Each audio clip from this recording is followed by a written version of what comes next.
मुझे आपको डराना नहीं है, लेकिन ये एक सच है और सच्चाई है किसी एक डरावनी चीज़ की। तो मेरा ज़िम्मेदारी ये भी बनता है कि मैं आपको ये सब सुना दूँ। ऐसे कहा इस शख्स ने। ऐसे क्या कह दिया जिनके वजह से ये खुद डरी हुई थी और ये आपको भी डराने के लिए बोल रही थी। क्या ये आपको डराना चाहती थी या कुछ सच्ची संदेश देना चाहती थी? जिनको भी देखना है इनकी जो वीडियो है वो आप नीचे लिंक पे देख सकते हैं। जिनको भी सुनना है मुझसे आप सुन सकते हैं। फ़र्क सिर्फ यही है कि मैं आपको हिंदी में बता रही हूँ, उन्होंने इंग्लिश में बताया, अंग्रेज़ी में बताया। तो डरे हुए शक्ल रख कर ये जो लेडी है वो मैसेजेस की स्टार्टिंग करती है। देखो, मुझे किसी को डराना नहीं है, लेकिन मुझे ये बोलना भी पड़ेगा। मैं एक साइकिक हूँ, मुझे कुछ कुछ मैसेजेस आते हैं और मैं कुछ नहीं कर सकती इसके बारे में। असल में इनके साथ हुआ एक चीज़। बचपन से बहुत सारे ख्वाब देखती थी वो, और वो सारी जो ख्वाब रहते थे ना वो सच हो जाते थे। और जैसे ही वो बड़ी हो गई उनको एक बहुत भयानक सा ख्वाब आया, और वो भयानक सा ख्वाब था 2021 को, कि मतलब सब कुछ शट डाउन हो जाएगा, सब लोगों के पास खाना नहीं रहेगा और लोग कुछ बीमारी से गुजरे रहेंगे एक्सेट्रा। और ये ख्वाब देख के वो ऑफ कोर्स नाइटमेयर है सोच के डर के उठ गई। और जैसे ही वो उठ गई कुछ एक हफ्ते या कुछ हफ्तों बाद वो चीज़ सच हुई कि कोरोना का सब जगह फैल गया, कोरोना आ गया। और ये और भी डर गई कि मतलब जो मेरा डरावना ख्वाब था वो सच निकला। इसके बाद उन्होंने बोला ठीक है, वो कोइंसिडेंस भी हो सकता है, या फिर उनको पता नहीं क्या फ़ील हो रहा था, वो डर गई थी फिर बाद में सोचा कि कुछ नहीं, मैं नॉर्मल लाइफ जीती हूँ। लेकिन फिर भी उनके मन के अंदर एक गिल्ट था कि मतलब ये मुझे पहले से ही पता चल गया था, मैंने क्यों नहीं दूसरों को बताया इसके बारे में, मैंने क्यों दूसरों को वार्न नहीं किया कि ऐसे कुछ हो सकता है, तो कृपया सतर्क रहे, ऐसे क्यों नहीं बोला मैंने। लेकिन वो गिल्ट को उन्होंने फाइनली आगे आगे जैसे जैसे वो लाइफ जीती गई वो गिल्ट चला गया, और फिर वो सो रही थी कुछ दिन, मतलब कुछ महीनों बाद या कुछ सालों बाद, और फिर उनको एक और भयानक सा ख्वाब आया। वो ख्वाब में ऐसा था कि एरोप्लेन जो है वो क्रैश हो रहे, बहुत सारे एरोप्लेन क्रैशेस हो रहे। फिर ये डर गई, डर के वो उठ गई। डर के उठने के बाद फिर बाद में कुछ 2-3 हफ्ते के बाद देखा तो कनाडा का कुछ न्यूज़ निकला कि एरोप्लेन्स क्रैश हो गए हैं। इनको और भी बहुत ज़्यादा गिल्ट महसूस हुआ कि यार अगर हमने बता दिया होता सभी इंसानों को कि ऐसे कुछ हो सकता है, तो शायद कुछ लोग ऐसे भी रह सकते थे जो बच सकते थे, शायद कुछ लोग ऐसे भी रह सकते थे जो वो प्लेन में चढ़ते ही नहीं थे, शायद कुछ लोग ऐसे हो सकते थे कि हाँ, कुछ लोग तो हो सकते थे कि वो मेरे बात पर विश्वास ही नहीं करते। मैं ही खुद मेरे बात पर विश्वास नहीं कर रही हूँ और मैं ही चाहती हूँ कि ये सारी चीज़ें सच ना हो, लेकिन फिर भी शायद कुछ लोग ऐसे होते थे कि जो मेरी बात पर विश्वास करते थे, और एक बार उन्होंने विश्वास कर दिया तो शायद कुछ कुछ लोगों की जान बच सकती थी।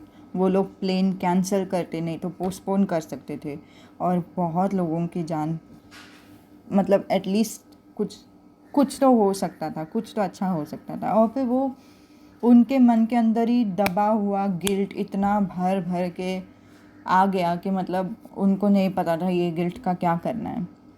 और उन्होंने तो बाबा बोल ही दिया कि मतलब मुझे नहीं, मुझे ये ख्वाब नहीं पसंद आ रहे, मुझे ये सपना नहीं पसंद आ रहा है, मुझे बहुत डर लगता है, और मुझे इससे भी सबसे ज़्यादा डर मुझे इस बात का लग रहा है कि जो भी मैं सच सपने देखती हूँ वो सब सच हो रहा है, मुझे नहीं पसंद आ रहा है।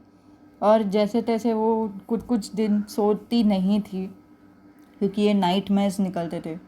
फिर बाद में धीरे धीरे से उनका जो ख्वाब है वो उनको याद नहीं आता था कि मतलब क्या ख्वाब देख रहे हैं, कुछ नहीं। तो एक तरह से उनका जो लाइफ था वो थोड़ा सेट हो गया। अचानक से कुछ हफ्ते पहले उनको वापस ख्वाब आया, और इस टाइम उन्होंने निर्णय ले ही लिया कि पहले जो बहुत बड़ा पैंडमिक था उसका मुझे ख्वाब आया, उसका मैंने किसी को कुछ नहीं बताया। दूसरा जो मुझे एरोप्लेन का क्रैश का ख्वाब आया उसका मैंने किसी को कुछ नहीं बताया। अब जो तीसरी बार ख्वाब आया है ये तो मुझे बताना ज़रूरी ही है। और इसी बात पे उन्होंने चालू कर दिया ये वीडियो। ये वीडियो में वो बता रही थी कि मैं किसी को डराना नहीं चाहती, और प्लीज़ ये मत समझो कि आपको डराने का मेरा इरादा है या फिर आपसे कुछ खरीदवाने का मेरा इरादा है, एफिलिएट का कुछ इरादा है। तुम लोग मुझसे ख़रीदो चीज़ें, किसी और दुकान से ख़रीदो, खुद देख लो, मुझे उससे कोई फ़र्क नहीं पड़ रहा।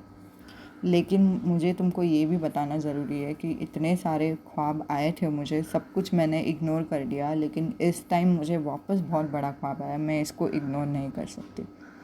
मेरा ज़िम्मेदारी बनता है कि तुमको एक वार्निंग दे दूँ, और तुम ही सोचो कि तुमको ये पसंद आएगा कि तुम डर के एटलीस्ट प्रिपेयर्ड हो, या तुमको ये पसंद आएगा कि तुमको सरप्राइज़ मिलके तुम डर गए। वैसे भी ये भयानक चीज़ होने ही वाली है, और मैं तो चाहती हूँ कि ये ना हो, मैं तो चाहती हूँ कि ये सिर्फ मेरा सपना ही निकले। लेकिन अगर ये भयानक चीज़ होने ही वाली है तो एटलीस्ट आप लोग प्रिपेयर्ड रहो, मेरा ये इच्छा है। और मैंने ये भी सपना देखा कि मैं इसके बारे में आप सबसे बता रही हूँ। वैसे तो वो न्यूज़ में सॉरी न्यूज़ बोल रही हूँ, बट वीडियो में वो बोल रही थी कि ये यूएस के साथ होने वाला है, लेकिन मेरा मानना है कि सभी को प्रिपेयर्ड रहना ज़रूरी है। उन्होंने कहा कि उन्होंने एक बहुत बड़ा ख्वाब देखा जहाँ पे इलेक्ट्रिसिटी कट आउट होने वाली है। आप सोचोगे इलेक्ट्रिसिटी कट होने वाली है तो क्या ही बड़ा बात हो गया। एक दिन अगर इलेक्ट्रिसिटी कट हो गया कुछ घंटों के लिए तो फिर उसमें कोई बड़ी बात नहीं है, ये सच है। लेकिन उन्होंने देखा कि बहुत दिन तक इलेक्ट्रिसिटी कट आउट हो रही है, खाना का प्रोविज़न नहीं रहने वाला है लोगों को, पानी तक मिलने नहीं वाला है पीपल को। ऐसे भी नहीं है कि पैसे जिनके पास रहेंगे उनको पानी मिल जाएगा। तो वो वीडियो में ऐसे बता रही थी कि सोलार इलेक्ट्रिसिटी की जो भी चीज़ें रहती है वो सब तुम ले लो। सोलार इलेक्ट्रिसिटी के बेसिस पे रेडियोस जो रहते हैं वो तुम लोग लेके प्रिपेयर्ड रहो। पानी भर भर के तुम लोग स्टॉक रखो अपने पास। एक दिन की बात नहीं हो रही है, शायद अनेक दिन की बात हो रही है, और मुझे नहीं पता कितने। उन्होंने कुछ टाइम स्पेसिफाई नहीं किया, और साइकिक मैसेज में to be very frank time and place and all that वो एकदम स्पेसिफिकली नहीं आता है। तो ये कुछ महीनों की बात हो सकती है या फिर कुछ साल की बात हो सकती है, बट गवर्नमेंट का कुछ प्रोटेस्ट हो रहा है, इसकी वजह से भी हो सकता है। फिर पानी बहुत सारा स्टॉक लेके रखो। एक इंसान पानी के बगैर 3 दिन तक ही रह सकता है, तो इसीलिए पानी का स्टॉक होना 100% तुम्हारे लाइफ में ज़रूरी है। चौथी बात, खाना जो तुम सीड्स उगा सकते हो अपने, तुम्हारे घर पे अगर बहुत बड़ा जगह है तो खाने की सीड्स, एग्रीकल्चर की सीड्स उगा लो। नहीं तो तुम्हारे पास बहुत बड़ा जगह भी नहीं है तो फिर भी मटके लेकर आओ, ठीक है, पॉट्स लेकर आओ, उसमें सीड्स डाल दो, एंड देन खाने को कैसे गूगल में यूट्यूब में देख लो कि कैसे खाने का एग्रीकल्चर कर सकते हैं। खुद का फार्मिंग खुद करो। खाने पीने का शॉर्टेज हो सकता है, इलेक्ट्रिसिटी नहीं हो सकती है, तो सोलार की चीज़ें लेना ज़रूरी है। तो ये कहा था उन्होंने संदेश में, कुछ बहुत बड़ा हो सकता है, ऑलमोस्ट लाइक ए पैंडेमिक, तो खुद को प्रोटेक्ट करना ज़रूरी है। एक और बात मैं आपको बता दूँ, इन एडिशन उन्होंने तो यही सारी मैसेजेस बताई थी, मैं आपको मेरे तरफ से एक रिक्वेस्ट करना चाहती हूँ कि अपने और अपने परिवार के सुरक्षा के लिए हरदम प्रे करते रहे कि मैं और मेरे परिवार या फिर मेरे दोस्त, मेरे रिलेटिव, सब लोग के लिए प्रे करते रहिए कि सब सुरक्षित है। सबका सुरक्षा के लिए प्रेयर ज़रूरी है, ठीक है। अभी ये सारी मैसेज मैंने आपको भी बताई ताकि आपको भी लाभ हो। होपफुली आप लोग अभी से इम्प्लीमेंट करने के लिए चालू कर दिए हैं।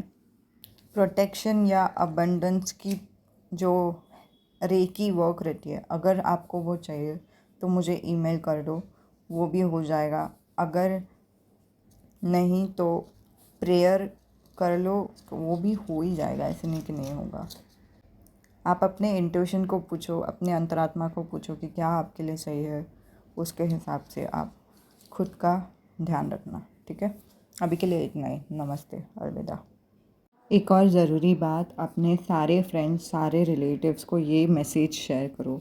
चाहे आप ये फॉरवर्ड कर रहे हो वीडियो या फिर उनको ज़बान से बता रहे हो, मुझे कोई फ़र्क नहीं पड़ रहा है, बट शेयर कर लेना।